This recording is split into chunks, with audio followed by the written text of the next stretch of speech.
بعد فأعوذ بالله من الشيطان الرجيم بسم الله الرحمن الرحيم فلا وربك لا يؤمنون حتى يحكموك فيما شجر بينهم ثم لا يجدوا في أنفسهم حرجا مما قضيت ويسلموا تسليما. وقال الله تبارك وتعالى قل إن كنتم تحبون الله فاتبعوني يحببكم الله ويغفر لكم ذنوبكم والله غفور رحيم. وقال النبي صلى الله عليه وسلم من أحب لله وقال النبي صلى الله عليه وسلم من أحب سنتي فقد أحبني ومن أحبني كان معي في الجنة ومن يرغب عن سنتي فإنه ممن يراقب قوما كانوا من المنافقين. سبحان ربك رب العزة عما يصفون وسلام على المرسلين والحمد لله رب العالمين. اللهم صل على سيدنا محمد وعلى آل سيدنا محمد وبارك وسلم. اللهم صل على سيدنا محمد وعلى آل سيدنا محمد وبارك وسلم. اللهم صل على سيدنا محمد وعلى آل سيدنا محمد وبارك وسلم. اس وقت پوری دنیا میں تین قسم کی جنگ چل رہی ہے. ایک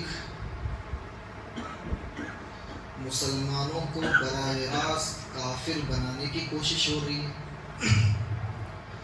مسلمان نوجوانوں سے لے کر اسکولوں میں کانوینٹوں میں پڑھنے والے بچوں تک اور بچیوں تک یہ کوشش ہو رہی ہے کہ براہ راست وہ کفر کو قبول کریں.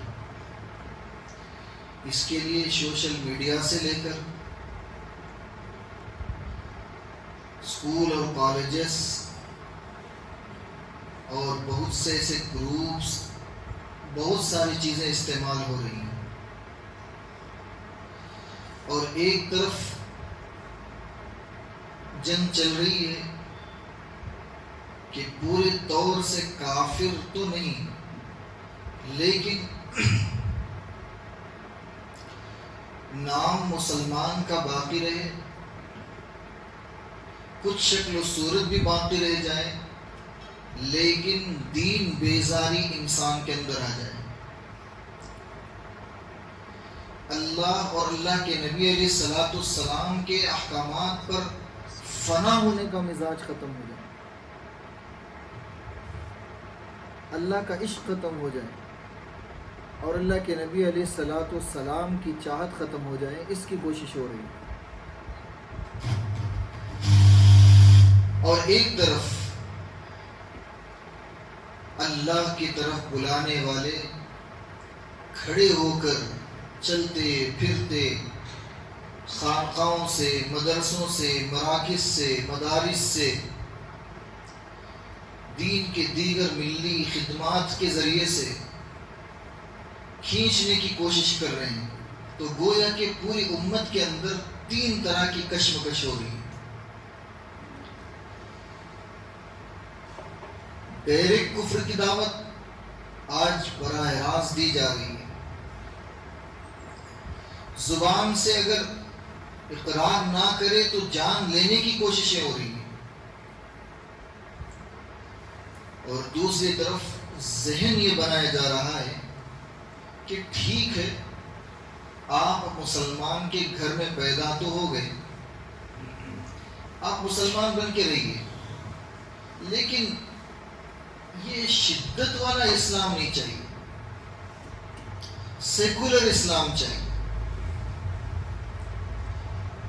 جس کے اندر شکل و صورت, لباس اور مزاج یہ سب انگریز والا ہو نام مسلمان کا رہ جائے، ووٹر آئی ڈی میں نام مسلمان کا ہو، الیکشن میں مسلمان کی کوٹے میں الیکشن ہو، لیکن اندر سے سیکولرزم کا ایک بھوت چڑھ جائے، تو پوری دنیا کے اندر یہ جنگ چل رہی ہے، خصوصاً ہمارے ملک کے اندر زیادہ چل رہی ہے۔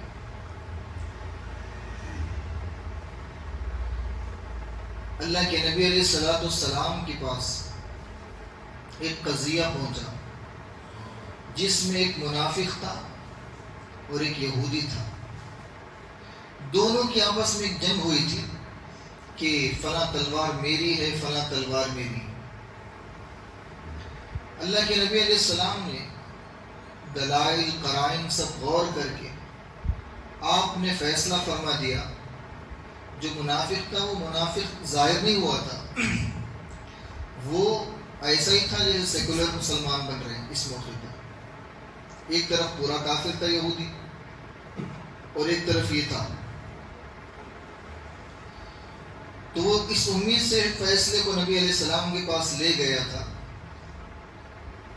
کہ یہ مسلمانوں کے نبی ہیں تو فیصلہ میرے حق میں ہوگا، جس طرح آج فلاں جگہ جائیں گے تو فیصلہ میرے حق میں ہوگا تو سارے فیصلے وہیں لے جاؤں گا، سامنے والا حق پر ہو یا ناحق پر ہو اس کی کوئی پرواہ نہیں ہے، بس فیصلے میرے حق میں ہونے چاہیے۔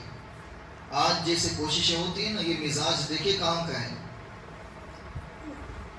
تو فیصلہ لے گیا اللہ کے نبی علیہ السلام کے پاس، اور اللہ کے نبی علیہ الصلوۃ والسلام نے غور کیا، بجائے جو نام نہاد مسلمان تھا اس کے موافق فیصلہ کرنے کے، یہودی کے موافقت میں فیصلہ فرمایا، چونکہ دلائل اس طرف تھے۔ اب باہر نکلے تو اسے چڑ تھی، انتقام کا جذبہ تھا، باہر نکل کر کہنے لگا کہ نہیں، کچھ تو فیصلے میں جھکاؤ ہوا ہے، میرے حق میں اس لیے فیصلہ نہیں ہوا کہ میں چونکہ اپنا ہی ہوں، مسلمان ہوں، مجھے منانا آسان ہے۔ اللہ کے نبی علیہ السلام پر یہ چل رہی تھی باتیں، تو اب میں یہ فیصلہ لے جاؤں گا جو یہودیوں کے، مشرکوں کے، کافروں کے، ظالموں کے سب سے خطرناک دشمن عمر بن خطاب رضی اللہ تعالیٰ، حضرت عمر کے پاس قضیہ گیا، آپ نے کہا کہ ٹھیک ہے میں سنوں گا، لیکن یہ بتاؤ کیا آپ یہ فیصلہ لے کے نبی علیہ السلام کے پاس گئے ہوئے تھے؟ تو یہودی نے کہا کہ ہاں گئے تھے۔ تو پھر حضرت عمر نے کہا کہ جب وہاں گئے تھے یہاں کیوں آئے؟ تو اس منافق نے کہا نہیں، اصل میں اللہ کے نبی علیہ الصلوۃ والسلام نے مروتاً یہودی کے حق میں فیصلہ کر دیا، تھوڑا سا بنائے رکھنے کے لیے، نبھانے کے لیے۔ حضرت عمر نے کہا کہ ٹھیک، تو اب میں کیا کروں؟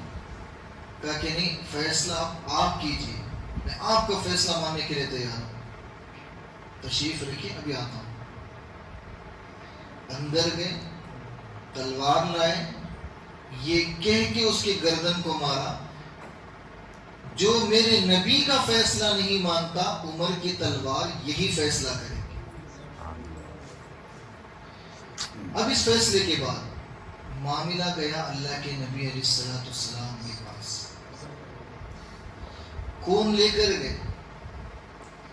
منافقین کا پورا ٹولہ لے کے گیا، اور یہ کہتے ہوئے، یہ واویلا مچاتے ہوئے گئے، ہمیں قصاص چاہیے، بدلے میں عمر کا سر چاہیے، ہم قصاص کے بغیر ماننے کے لیے تیار نہیں ہیں، ظلم ہوا ہے، ایک نیک متقی تہجد گزار کو مار دیا، ابدال کو مار دیا، قطب کو مار دیا، غوث کو مار دیا، پتہ نہیں کیا کیا کہنے لگے۔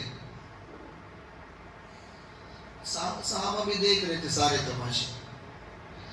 اللہ تعالیٰ کبھی کبھار ایسے معاملے لایا کرتے ہیں بدمزاج لوگوں کو اٹھا کے دکھانے کے لیے، دیکھو کون کون کیا کیا کیریکٹر کا ہے سب کھل کے سامنے آئے گا.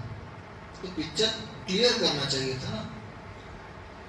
ایک طرف یہودیوں کا پورا گروپ دیکھ رہے ہیں یہ کیسے مسلمان, ایک طرف ایسے دیوانے نبی علیہ السلام, اور ایک طرف انہی کی جماعت کے اندر دو رنگی والے دیکھ رہے تھے سارا تماشا. اور ایک طرف خوشی ہو رہی تھی شیطان کو. کیوں؟ اللہ کے نبی علیہ السلام کے پاس جب یہ فیصلہ گیا, نبی علیہ السلام نے حضرت عمر کو بلایا, کہا کہ عمر کیا معاملہ ہے؟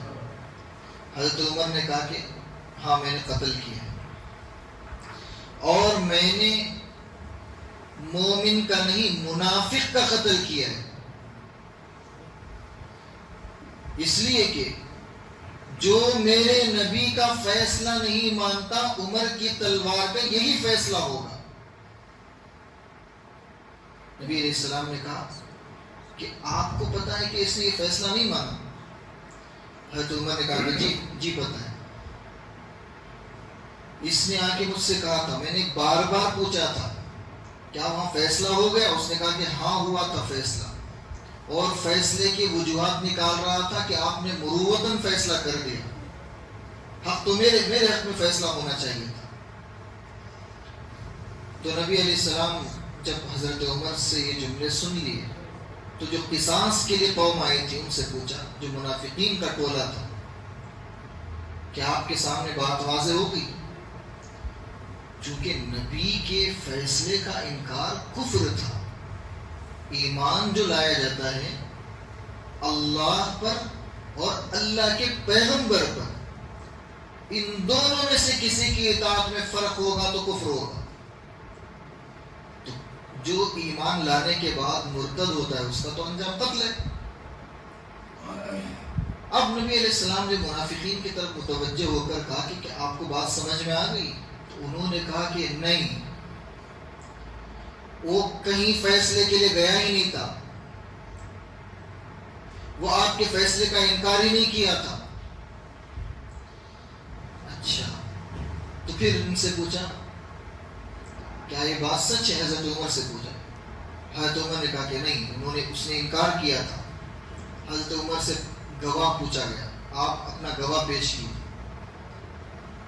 حضرت عمر کے پاس کوئی گواہ موجود, اس کے انکار کے جملوں کا کوئی گواہ موجود نہیں تھا. یہودی چونکہ ایک فیصلے کا فریق تھا, اس کی گواہی اس مسئلے میں معتبر نہیں تھی, اس لیے کہ وہ ہر چیز اس کے خلاف بول سکتا تھا. یہ اصول ہے. اور نبی علیہ السلام قاضی بھی ہیں, پیغمبر بھی ہیں, اور حاکم بھی ہیں, ہر لائن کی گویا کہ قائد بھی ہیں. تو اس وقت دلائل کی بنیاد پہ بات کرنی تھی نبی علیہ السلام. حضرت عمر کے پاس اب کوئی دلیل نہیں رہ گئی. اب ایک ہی فیصلہ ہو سکتا ہے, بدلے میں حضرت عمر کی جان. اللہ شیطان کی دنیا میں خوشیاں مچ رہی تھی. کیوں خوشیاں مچ رہی تھی؟ اس شخص کے بارے میں فیصلے ہونے والے ہیں, اور فیصلہ امام الانبیاء کے ہاتھوں سے ہونے والا ہے. جس شخص کے اسلام پر اللہ کے نبی علیہ السلام نے فرمایا اللہم اعز الاسلام بعمر بن الخطاب, اے اللہ عمر کے ذریعے سے اسلام کو عزت عطا فرما. جس وقت اسلام کا اتنا پست عالم تھا کہ 5 سال گزر گئے تھے, تقریباً 20 افراد اسلام قبول کیے ہوئے تھے, اور حال یہ تھا کہ حرم شریف میں جا کے نماز نہیں پڑھ سکتے تھے. 2-4 مرتبہ کوشش بھی نبی علیہ السلام نے کی تو نتیجہ یہ نکلا آپ کے اوپر اونٹ کی اوجڑی ڈالی گئی.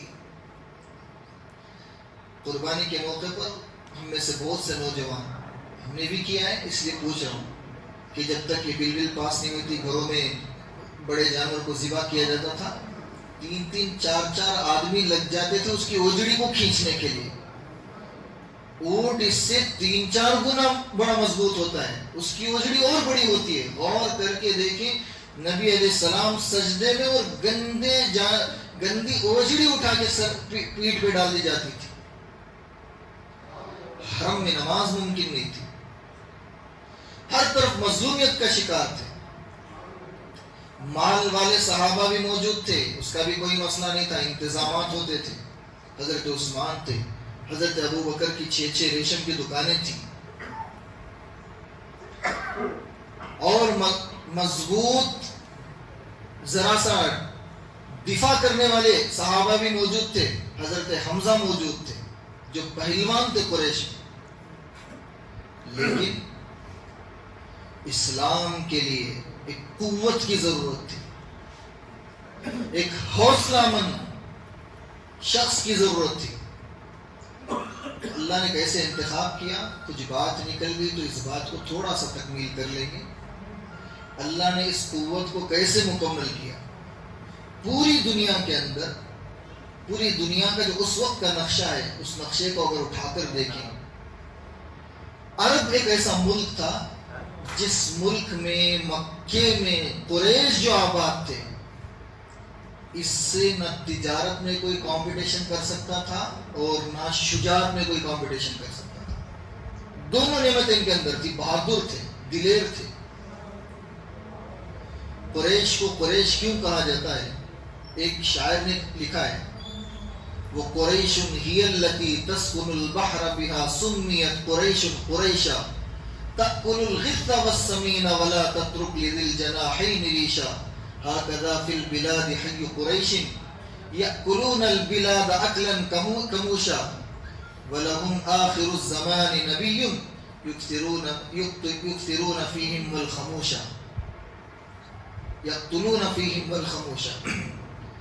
قریش کو قریش اس لیے کہا جاتا ہے کہ سمندر میں ایک مچھلی ہوتی ہے, وہ اتنی خونخوار ہوتی ہے, آج کی زبان میں, آج کی تحقیق میں اسے شارک کہتے ہیں, کہ وہ اتنی خونخوار ہوتی ہے. یأکلون الغث والسمین, کہ چھوٹا جانور ہو, بڑا جانور ہو, پر والا ہو, بال والا ہو, سب کو پھاڑ کے رکھ دیتی ہے, ختم کر دیتی ہے. اتنی خونخوار ہوتی ہے.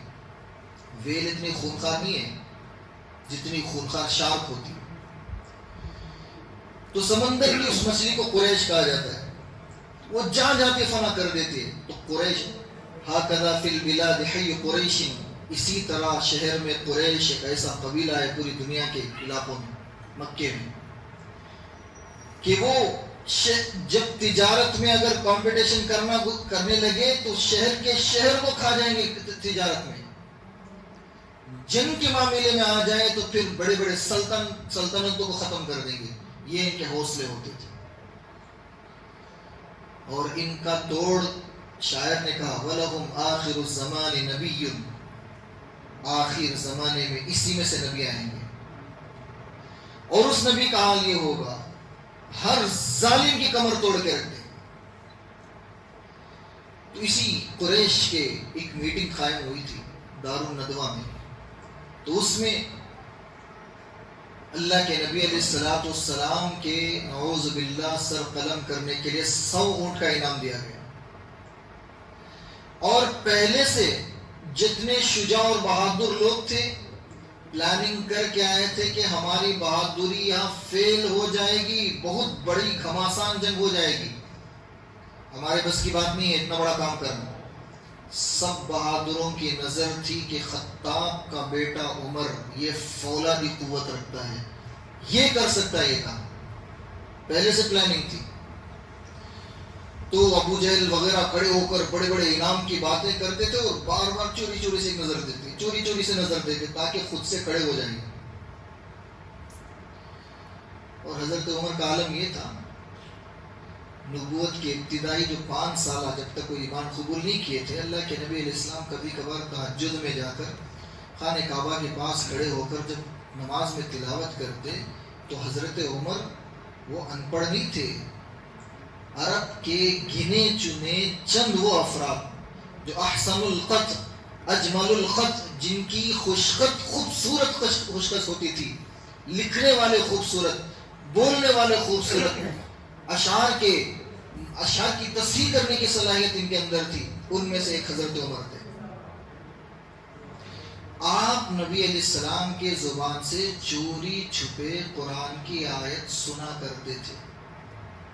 کبھی کبھار تو ایسا ہوتا تھا کہیں لوگ نہ دیکھ لیں، محمد نہ دیکھ لیں صلی اللہ علیہ وسلم، کعبۃ اللہ کے غلاف سے لگ کر اندر سے گھس کے آتے اور جہاں نبی علیہ السلام نماز پڑھ رہے ہوتے وہاں کھڑ جاتے اور ان آیتوں کو سننا چاہتے تھے، اس لیے کہ دنیا کی کسی اشعار میں وہ ٹیسٹ نہیں تھا، وہ اس کلام میں ٹیسٹ تھا. اب جب سنتے دل محظوظ ہوتا تھا تو پہلے سے یہ چنگاری جل چکی تھی. مشائخ کی صحبت میں جو سالک جایا کرتے ہیں دھیرے دھیرے چنگاری جلتی رہتی ہے. ایک وقت آتا ہے اللہ تعالیٰ کی رحمت کی نظر پڑتی ہے، اللہ تعالیٰ اسے چن لیتے ہیں. تو اس ملک کے اندر بھی اللہ کے کلام کی آوازیں، اذان کی آوازیں اور دین کی محنتوں کی یہ کوششیں، یہاں کے چھپے ہوئے خطاب کے بیٹے جیسے بہادر نوجوان جو مسلمانوں کے قتل کرنے کی کوششیں کر رہے ہیں، محنتیں کر رہے ہیں، طاقت بنا رہے ہیں، ان کے اندر بھی چنگاریاں جل رہی ہیں. ہم بہت جلد باز ہیں، بہت جلد ان کے خاتمے کی دعا کرنے کے لیے ہاتھ اٹھ جاتے ہیں ہمارے. یہ ہماری زکم ظرفی کی علامت ہے. محنت کے لیے تو تیار نہیں ہوں گے، پر کوشش کرنے کی فکر نہیں کریں گے، کوشش کرنے کے کسی کام میں ساتھ دینا تو دور کی بات، محبت سے دیکھنے تیار نہیں ہوں گے. لیکن اس قوم کو برباد کرنے کے لیے، تباہ کرنے کے لیے نماز میں قنوت نازلہ میں چیخ چیخ کے آمین کہیں گے. وزلزل اقدامہم، کہ ان کے پاؤں کو کھیڑ دیں، ان کو مار دے، تباہ کر دے، پلٹ دے. یہ ہمارا حال ہے. اس ملک کے اندر سینکڑوں خطاب کے بیٹے موجود ہیں جن سے اللہ انقلاب پیدا کریں گے. اور یہ ہماری اپنی باتیں نہیں، مشائخ کرام سے قرآن کی وہ حقیقتیں، احادیث کی وہ حقیقتیں سینکڑوں مرتبہ سنی ہیں، پڑھی ہیں، دیکھی ہیں. تو اس ملک کے انقلاب کی باتیں اللہ کے نبی علیہ السلام نے پیش کی تھی. تو وہاں بھی وہ کیفیت بن رہی تھی. تو حضرت عمر کھڑے ہو گئے. یہ جو پریشانی مجھے ہو رہی ہے، کبھی کشش ہو رہی ہے، کبھی سمجھ میں نہیں آ رہا ہے، اور کبھی میرے بتوں سے میری محبت ہے تو محبت چھین رہی ہے. نہ رہے بانس نہ بجے بانسری، سیدھا سیدھا اڑا کے ختم کر دیں گے. چلو میں خود اڑ جاتا ہوں. جیسے حضرت عمر وہاں کھڑے ہوئے، میں تیار ہوں. سب نے کہا، ہمیں پہلے سے یقین تھا کہ یہ کام تم ہی کر سکتے. یعنی پوری پلاننگ تھی، کیونکہ ایک ہی بہادر تھا نا پورے قریش کے اندر، وہ لیول کا بہادر. اب دیکھیے اس بہادر کی بہادری کہاں ختم ہوتی ہے. اس فیصلے سے ایک رات پہلے اللہ کے نبی علیہ السلام نے دعا فرمائی تھی. وہ دعا حضرت عمر کی بہن بھی سنی ہوئی تھی. وہ دعا کیا تھی؟ اللہم انا نسألک احب الرجلین، اے اللہ میں آپ سے سوال کرتا ہوں ان دو مردوں میں سب سے زیادہ جو آپ کے پاس محبوب ہے اس کو، بأبی جہل و بعمر بن الخطاب، ابو جہل یا عمر بن خطاب، ان دونوں میں سے جو آپ کو سب سے زیادہ محبوب ہے، اے اللہ اسلام کے لیے یہ نعمت دے دیجیے. وہ دعا تھی، دار الندوہ کا فیصلہ تھا، اور حضرت عمر وہاں کھڑے ہو کر اپنا نام پیش کیے تھے. کفر یہ فیصلہ کر رہا تھا کہ اب محمد صلی اللہ علیہ وسلم کا نام دنیا سے مٹ جائے گا، اور فیصلہ اوپر سے ہو رہا تھا کہ 9650 کلومیٹر کے پورے علاقوں میں، ہاتھوں میں، ملکوں میں اسلام پھیلانے والے کا انتخاب ہو رہا تھا. اسی طرح کا انتخاب اس ملک کے اندر بھی ہو رہا ہے. ایک طرف کفر کچھ اور دکھا رہا ہے، مسلمان پاگلوں کی طرح اس کے خلاف کھڑے ہو رہے ہیں، اور دوسری طرف اوپر سے کچھ اور تکوینی فیصلے ہو رہے ہیں. آگے بڑھ رہا تھا معاملہ. جا رہے تھے تلوار لے کر. نعیم ابن عبداللہ ایک صحابی تھے، وہ اسلام چھپائے ہوئے تھے. انہوں نے دیکھا کہ بس ایک ہی مسئلہ حل کرنے کا. کیا؟ سب سے کمزور صفت جو اپنی کمزوری بنتی ہے بھائی کو، وہ ہے بہن. بہن کے پاس پہلے بھیج دیں گے. تاکہ عمر تلوار تو نیچے رکھ دے. کہے کہ کہاں جا رہے ہو, کیا نیت ہے؟ کہا کہ فلاں کا سر قلم کرنے جا رہا ہوں. اچھا پہلے اپنے گھر جاؤ اور اپنی بہن کو دیکھ لو, اپنے بہن اور بہنوی کو دیکھ لو اور پھر فیصلہ کرو کہ کیا کہے. پلٹے, جا کر دیکھا کچھ آوازیں آ رہی تھی تلاوت کی. پہلے ہی اس تلاوت کے بھوکے تھے وہ, یہی کا نشہ چڑھا ہوا تھا اور وہ ہاتھ میں نہیں مل رہا تھا, بہن کے پاس موجود ہے.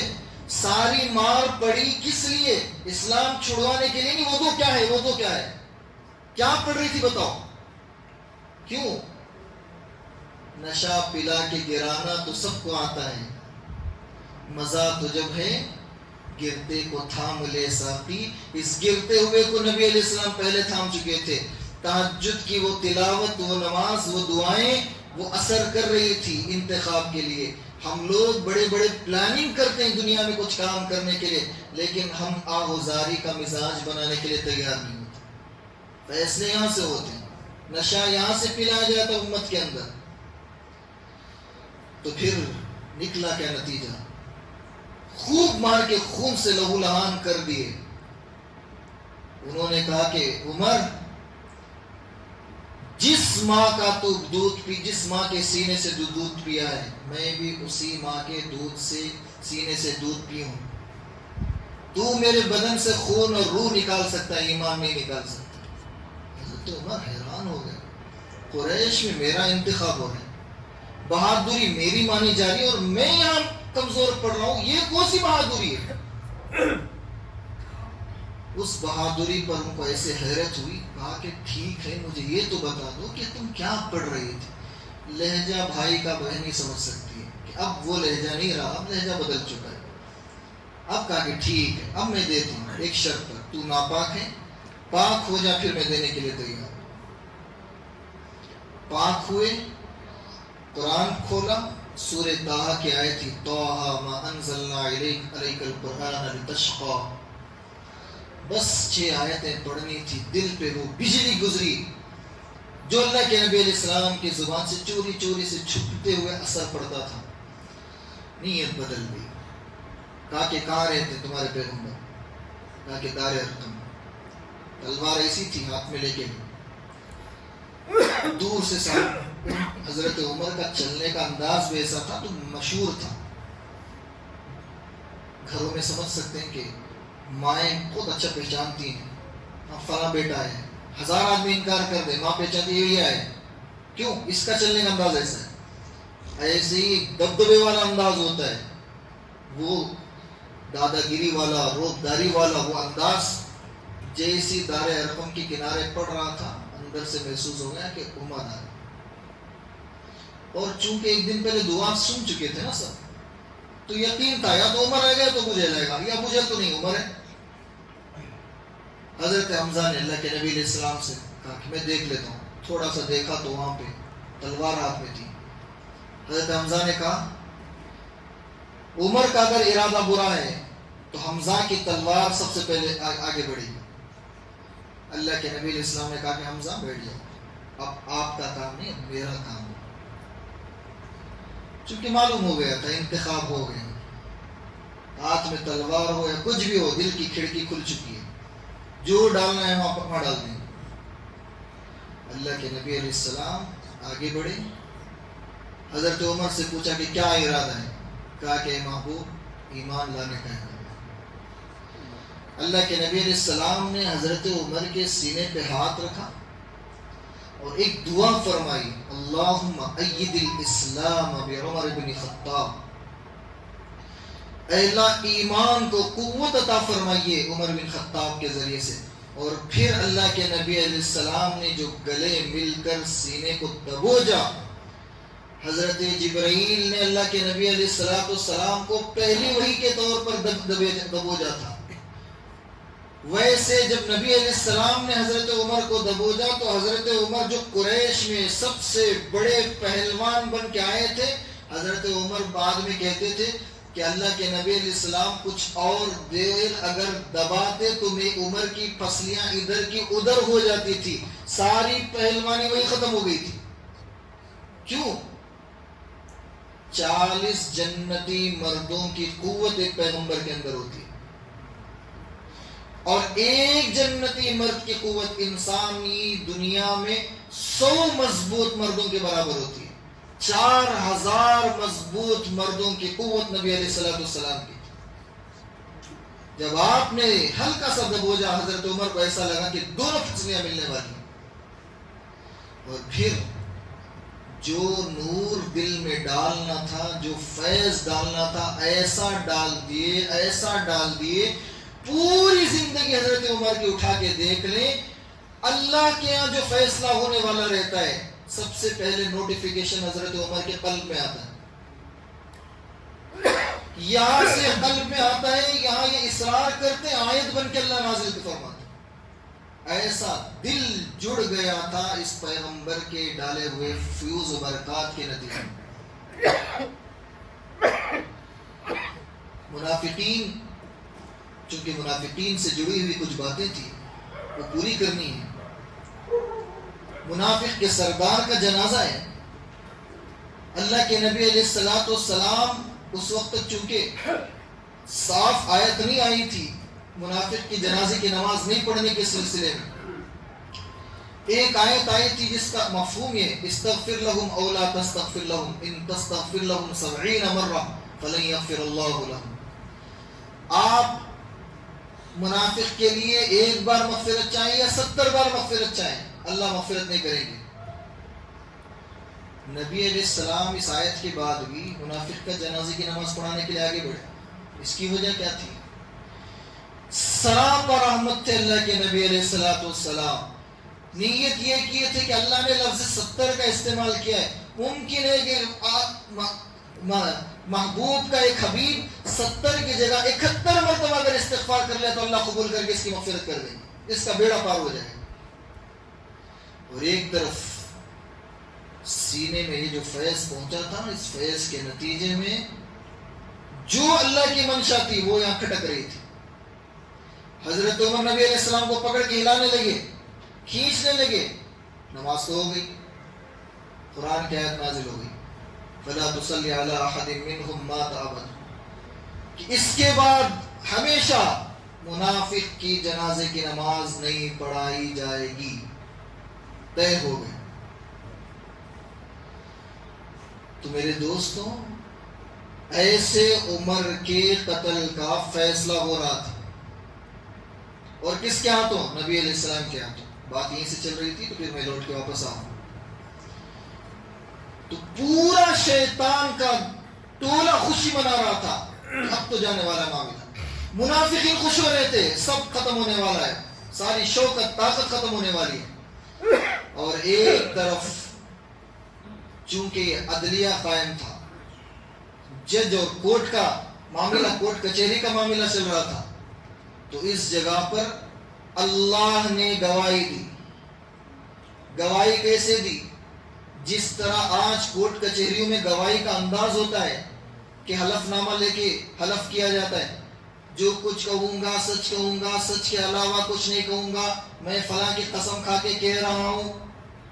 یہی انداز اللہ نے اختیار کیا۔ عمر کے پاس اگر کوئی دلیل نہ ہو کہ منافقی کو مارا ہے یا ایسے بندے کو مارا ہے جس کو نبی علیہ السلام کا فیصلہ پسند نہیں، ایسے بندے کو عمر نے مارا ہے، اس کی گواہی اگر کوئی دنیا میں نہ دے، عمر کا رب گواہی دے گا۔ فلا وربک، اللہ کہہ رہے ہیں رب کی قسم، اللہ خود اپنی قسم کھا رہے ہیں، تمام جہانوں کو پالنے والے میں اپنی قسم کھا کے کہہ رہا ہوں، لا یؤمنون، وہ شخص مومن نہیں ہو سکتا حتی یحکموک فیما شجر بینہم، کہ پیغمبر ان کے درمیان فیصلہ کریں اور وہ فیصلے کو نہ مانے، حتی یحکموک فیما شجر بینہم، کہ وہ نبی کا فیصلہ ماننے کے لیے تیار نہ ہو، تو ایسا شخص مومن ہو ہی نہیں سکتا۔ عمر نے جو کیا وہ خدا کا فیصلہ نافذ کیا ہے۔ آج اس واقعے کو بیان کرنے کا کوئی اور مقصد نہیں تھا۔ اس قرآن کی آیت کو غور کر کے دیکھیں، یہ قرآن کہہ رہی ہے، قرآن کی آیت ہمیں کہہ رہی ہے تمہارا فیصلہ کرو کہ تمہارا انجام کیا ہونے والا ہے۔ ایک طرف کفر دعوت دے رہا ہے کہ کھلم کھلا کفر اختیار کرو، الحمدللہ سینکڑوں مسلمان ایسے ماشاءاللہ کفر اختیار نہیں کریں گے، امید ہے۔ لیکن ایک طرف نبی علیہ السلام کے طریقے کی دعوت ہو رہی ہے، اور ایک طرف خاندانی، رواجی، رسمی اور سنتوں سے دور کرنے والی، بدعت والی، خرافات والی ایک طرف دعوت ہو رہی ہے۔ یہ دو کے درمیان فیصلہ پیغمبر کی ذات ہے، اور آپ فرما رہے من احب سنتی، جو میری سنت سے محبت کرتا ہے، فقد احبنی، وہی مجھ سے محبت کرتا ہے۔ جو میری سنت سے محبت نہیں کرتا وہ مجھ سے محبت نہیں کرتا، اور جو مجھ سے محبت کرتا ہے ومن احبنی کان معی فی الجنہ، وہی میرے ساتھ جنت میں ہوگا۔ کسوٹی، رولز، ریگولیشن سب دائرے ڈال دیا اللہ کے نبی علیہ السلام۔ کفر کے فیصلے ہو رہے ہیں، ارتداد کے فیصلے ہو رہے ہیں، نوجوانوں کے بگڑنے کے فیصلے ہو رہے ہیں، اور ایک طرف یہ فیصلہ ہو رہا ہے کہ جو میری سنت کو مانے گا وہی میرا، وہ مجھ سے محبت کر رہا ہے، اسی کی محبت سچی ہے۔ جو سنت کو نہیں مانے گا، اب آگے کا جملہ سنیں، فَمَن رَغِبَ عَن سُنَّتِي فَإِنَّهُ مِمَّن يُرَاقِبُ قَوْمًا كَانُوا مِنَ الْمُنَافِقِينَ، جو میری سنت سے روگردانی کرے گا، بیزارگی پیدا کرے گا، منہ موڑ لے گا، ہلکا سمجھے گا، معمولی سمجھے گا، وہ کون ہے؟ منافقین میں سے ہے۔ قرآن کی اس آیت کو غور کر کے فیصلہ کریں۔ اس وقت کی اس جنگ میں، جانوں کی جنگ بہت آسان ہے، فکروں کی جنگ بڑی مشکل ہے۔ جانوں کی جنگ میں ذرا سا ایمان کو بچا لیا، اللہ تعالیٰ اسے شہادت کا مقام دے دیں گے اگر وہ چلا گیا۔ آج سینکڑوں لاکھوں قبلہ اولا کے لیے شہید ہو رہے ہیں، جانیں دے رہے ہیں، مائیں دے رہے ہیں، بچے دے رہے ہیں، اور ایک طرف صبح سے شام تک فکری گمراہیاں پھیلائی جا رہی ہیں۔ یہ بھی چلتا ہے، وہ بھی چلتا ہے، ایسا بھی چلتا ہے، ویسے بھی چلتا ہے۔ ذرا سا اتنا زیادہ پرفیکٹ مسلمان نہیں ہوا، ذرا سا ٹھیک پروفیشنل بن کے رہو۔ نوجوانوں میں سینکڑوں میں اعتبار سے کوشش ہوگی، اور جو مسلمان ماشاءاللہ دینداری اور شکل و صورت میں ٹھیک ٹھاک ہیں، وہ آگے پھسلتے ہیں گھر کے تقریبات میں، وہ آگے پھسل جاتے ہیں۔ کیا کرنا ہے، شادی ایک بار ہوتی ہے، زندگی بھی ایک بار ہے، موت بھی ایک بار ہے، صرف شادی ایک بار نہیں ہے، شادی کئی بار ممکن ہے، مردوں کی 4 شادی ممکن ہے، موت سب کی ایک بار ہے۔ یہاں آ کے پیر پھسل جاتے ہیں، کیوں؟ یہاں چلتا ہوم منسٹری کا نام، یہاں سارے فیصلے وہاں ہوتے ہیں۔ مرد تو بیچارہ ATM مشین بنے گا، جو فرمان وہاں سے آئیں گے اس فرمان کو نافذ کرنے کے لیے فنڈ اکٹھا کرنے کا کام کرے گا، بس قرض لے گا، اگر شدت کے ساتھ تقاضے آ رہے تو پھر اگر ذرا سا بھی دل کے اندر چوری ہے تو پھر سود بھی لے لے گا، پتہ نہیں کیا کیا لے لے گا، سب ہو رہا ہے۔ تو فیصلہ کرنے کا وقت ہے، ہماری صرف شادی ہی نہیں، ہماری پوری زندگی کا اس وقت فیصلہ کرنا ہے کہ اللہ کے نبی علیہ السلام پر جو وحی نازل ہوئی، فَلَا وَرَبِّكَ لَا يُؤْمِنُونَ حَتَّى يُحَكِّمُوكَ فِي مَا شَجَرَ بَيْنَهُمْ ثُمَّ لَا يَجِدُوا فِيهِمْ، کہ کوئی ایسا بندہ جو نبی علیہ السلام کے فیصلے کے بعد آپ کا فیصلہ یہ ہے، من احب سنتی، میری سنت سے محبت کرنے والا ہی مجھ سے محبت کرنے والا ہے، اور وہی میرے ساتھ جنت میں جائے گا، میری سنت سے روگردانی کرنے والا وہ میرا نہیں ہے، ایک حدیث میں کہا گیا، اور دوسری اس حدیث میں، اس والی روایت میں کہا گیا کہ وہ منافقین میں سے ہے۔ میرے دوستوں، اتنا آسان نہیں ہے زندگی گزار لینا، اور اتنا مشکل نہیں ہے سنتوں پہ چل جانا۔ ہم لاپرواہی کے ساتھ زندگی گزار لیں، یہ آسان نہیں ہے، اللہ کی پکڑ آئے گی، دنیا میں ایک دن آئے گی، آخرت میں تو آنا ہی ہے۔ اور مشکل نہیں ہے سنتوں میں چلنا، سنتوں میں چلنا ہی سب سے آسان ہے۔ آج تک مجھے کوئی ایسا نکاح لا کے دکھائیں جو 100% سنت طریقے پر نکاح ہوا ہو اور وہ نکاح تنگی اور غربت اور قرض داریوں کا شکار ہوا، پوری دنیا میں ہسٹری میں دے سکتے۔ اور ایسے نکاحوں کا ڈیٹا آپ چیٹ جی پی ٹی سے، گوگل سے سینکڑوں دنیا کے ڈیٹا نکال سکتے ہو، جو شادیاں سنت کے خلاف مہنگی شادیاں کر کے بربادی کی طرف گئے، قرض داریوں کی طرف گئے۔ تو میرے دوستوں، سنت ہمیں آسانی کا راستہ دکھاتی ہے، تو ہم سنت کے راستے چلیں گے نا انشاءاللہ۔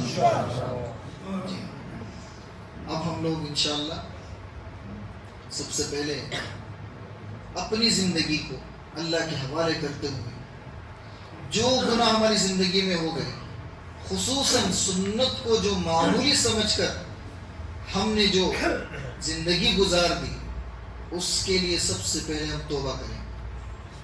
حضرت تھانوی رحمۃ اللہ علیہ نے اصلاح رسومات کی ایک کتاب ہے، اس میں انہوں نے لکھا ہے کہ اگر کوئی سسر اس وجہ سے رشتے کا انکار کرتا ہے کہ داماد مجھے داڑھی والا نہیں چاہیے، تو سنت کی حقارت کے نتیجے میں اس کا ایمان ختم ہو گیا۔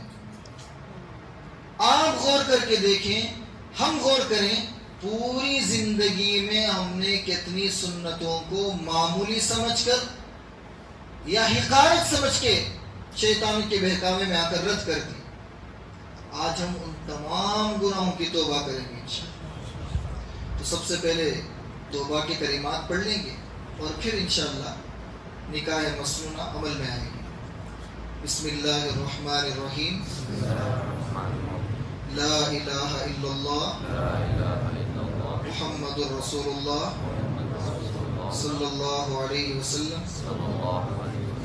آمنت باللہ وملائکتہ وکتبہ ورسلہ والیوم الآخر والقدر خیر وشر من اللہ تعالی والبعث بعد الموت۔ آمنت باللہ کما ہوا باسمائہ وصفاتہ وقبلت جمیع احکامہ۔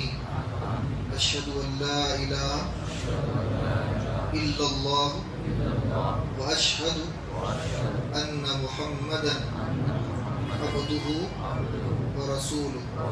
استغفر اللہ ربی من کل ذنب واتوب الیہ برحمتک یا ارحم الراحمین۔ اللہ تعالیٰ تمام کی توبہ کو قبول فرمائے۔ تو انشاءاللہ ہم نکاح کی کارروائی آگے بڑھائیں۔ اچھا